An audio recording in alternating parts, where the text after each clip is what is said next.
Abot na po kaning lugar. Kaingon yung kag, wow ba. So adi ko karog sigayan mga migoy. Kaya padong yung kanig Malay-Balay City. Quick transition ta mga migoy. Dito na rin is kinaubusan sa sigayan mga migoy. Ni hunong ko ba kay wa ko himutang sa akong motor. Niklit katumba. Tumba ra nga wa gisakyan ba. Ikaw nga tag-iya masayangan ka. Kay wa ka natumba sa pagpadagan ba. Natumba noon nga naghunong ka. Pero pasalamat agyapon ko kay gamay ra siyang nagasgas, gamay ra na daot ba. Pero kung batir man gyapon ni ay kabalaga kay mo sada ra gyapon ka. Pero naghihinayang gyapon ko ba. Kay grabe na tong inamping pero sao natumba naman yun. Hinihunog ko ring lugar ba kay grabe mi yun ni katsada. So diri na ni mo na ning barangay Busdi sakop ni sa Malay-Balay City. Kada na lang yun ako labay diri lugar ba makainguyab ka. Kalami na bagid maguyab-uyab oy. Hoy, ay sa nganong kabuta ka maguyab-uyab.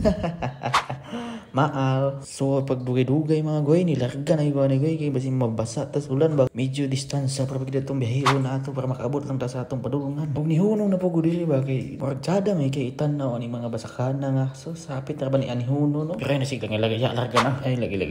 Kani sa tuong bahin mga goy man ni padong Malay-Balay goy. Kani pong sa walang bahin mo na po ni kabanglasan ug unsa pa natong dugayan. Kita-kita niya sa Capitol Ground mga goy.